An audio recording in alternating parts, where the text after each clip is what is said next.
So I'm always ready for whenever the phone rings, so I don't gotta get ready. We had a wonderful camp. I know I was originally supposed to fight September 26th, but that fell through. So I had another opportunity to be on standby for this fight. So when the opportunity came to me and my team, we was like, I was like, yeah, let's do this. And then, so like I said, we've been training, we've been in camp, I've been ready. So I was ready. I would have been. I'm ready for whatever. Then you're coming out of the Headbangers Gym in Washington D.C. Barry Hunter, trainer. How long have you been working with Barry out of that facility there in Washington? Well, before Barry, is my coach Floyd. So, Coach Floyd, I came over here to the U.S. to Coach Floyd, and then we started our journey together, to all the way up to like 11-0, and then one day Barry Hunters gave us a call, wanted to spar with Rashid Warren, and then when we went over there and sparred, we fell in love with them and the team, with the Headbangers crew, and since then he came on board and he gave us help to get us to the next level. So that's when he came into my career and my life. That's terrific. Barry Hunter's a hard man not to like. Glad you connected with him. We're going to start with questions from the press here. Jeremy Herridges. Jeremy from fansided.com. Go ahead.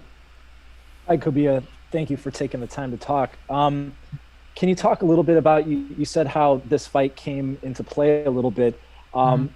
As far as when you were presented with it, did you stop, hesitate at all, or did you say, I want this immediately? First of all, I had to get together with my team first, and Barry and Coach, and we sat down and we said we had a meeting about it, and we was like, this is what we want to do. We all agreed, this is the opportunity. Opportunities only come once in a lifetime. So we all both was like, let's go ahead and make it happen. You've got a perfect record going up against a tough opponent. Mhm. Do you feel any sense of pressure, or do you feel like the pressure's on Nayambayar? I'm never under pressure. I know what I'm doing it for. I'm doing it for is like everybody's saying is bigger than me. I'm doing it for my people back home in Barbados. I'm doing it for my friends, my family, my wife, my team, everybody. Um, I'm going out there September 19th, and the world will know who Cobia Soldier Breedy is. And I also want to thank my people from Barbados, the Barbados Defense Force Sports Program. I want to give a thanks to the Barbados Olympic Association, the Barbados Boxing Association, and everybody. If it wasn't for them, I wouldn't be here today. And I'm also want to give a shout out. Well, not a shout out. I also really want to Rihanna, hopefully one day to bring me to the ring. Final question for me. When you're in the ring with Nayambayar, Mhm. what do you want to show fans? What skills do you want to really show off, and what do you think we're going to see from you on that night that people are going to be left with a memory of? People are going to see a lot. Like me and my coach, we have this thing called the 7 styles of boxing. So every time I fight, people always say you fight like Timothy Bradley, fight like Pacquiao, you do a little Floyd Mayweather. So that's when my 7 styles come into play. I even got a little bit of Joe Frazier in me, old school. So it all depends on what he brings to the table. We will find a way to match what he's doing. Sounds good, and I look forward to seeing those styles. Thank you, Cobia. Thanks. Yeah, that's quite a combination there, Kobia. Excellent. Thanks, Jeremy. Let's go to Sean Zittel from Fight Hype. Sean, you can unmute and go ahead. Hey, Cobia, thanks for giving us the time. Mhm. Looking at Nyambar in his last fight with Gary Russell, what did you see from him, and what did you think of that fight overall? It was a good fight. Gary did what he had to do to win. So I just got to go in there September 19th and show the world what I can do and what I will do, and show everybody will get to know who Soldier Breedy is September 19th. Were you impressed from Nyambar in that fight? Um, yes, no. like I said, he's a good fighter.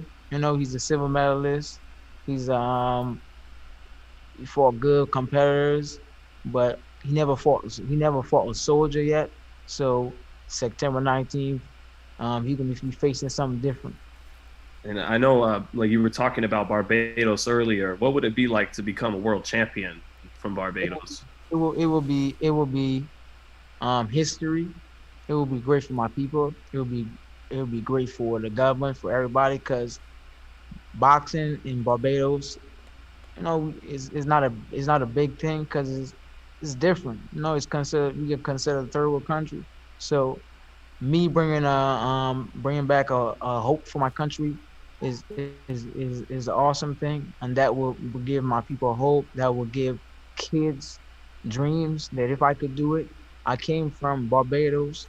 I left Barbados to come to America to follow my dream to become world champ, and I got this far, and if it wasn't for God, I wouldn't be here. So September 19th, I'm ready. Yeah, and it touches on my next question, which was, what's the journey been like coming to the United States and becoming a professional, prize fighter, and what's this whole journey been like coming from Barbados to America to make it as a professional? Yeah, it's been a journey, I mean, it been different, adapting to the new cultures, because our culture is different to American culture. Coming over here, it was hard. We had our ups and downs in the boxing game. Like it been like it's so much stuff that I had to overcome coming over here, from sleeping on the bus station on New York, just come back to Washington D.C. It was a lot. And yeah, lastly, I know you touched on it, mentioning guys like Joe Frazier and Floyd Mayweather and Tim Bradley. Are these the guys you looked up to, coming up? And do you feel, who are the fighters you feel most influenced by? Floyd Mayweather, Muhammad Ali, Joe Frazier, Sugar Ray Leonard, Roy Jones, and the list goes on. Who do you think you fight the most like out of all of them? It's kind of hard to say. Like everybody, like my last fight, and people in New York was calling me Black EL because I was throwing so much punches and pressing the guy on. My fight before that, um, they said I was fighting. I was doing a little bit of Floyd Mayweather, and I was doing the Joe Frazier slide, the Joe Frazier style. So it all depends on the opponent. Thanks, Cobia.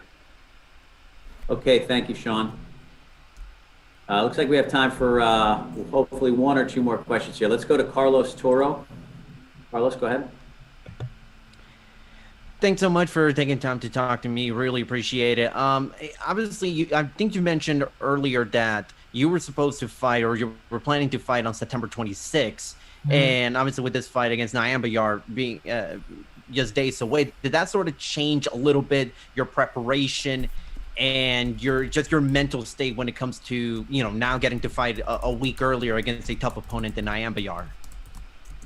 No, I mean, I always stay in the gym. Like I said, we live in the gym. I'm always getting great sparring from all different types of athletes, like Sean Porter, Isaac Dogbe, and guy named Max from the gym. I even been in camp with Gary Russell. So me stepping up to I've been around champs. I've been around world champs, so I know what it takes for me to get to the next level. And lastly, I earlier you were talking about something that you called the 7 styles of boxing, and I just wanted to ask, sort of, where did that came from? Like, was it simply you wanting to emulate as many different styles and just being a fighter that can adapt to any situation as possible, or where did that all come from? It all comes from love of seeing what other boxers was doing, like the Floyd Mayweather, his style, and then the Joe Frazier, and then the Muhammad Ali, then the Roy Jones, and then the Pacquiao style. It just I fell in love with all of that, and I work on that because I want to be an ultimate fighter. I want to be unbeatable, and I want to be the hard guy to figure out. Thanks, Cobia, and best of luck this Saturday against Nayambayar. Thanks. Okay, thanks, Carlos. I think we're going to have to move on now, but I'm definitely inspired by your story of coming to the U.S. and moved by all the opportunity you see in front of you. Thanks for taking the time with us today. There are so many fights at featherweight, super featherweight, even super bantamweight in and around your area. So we wish you success and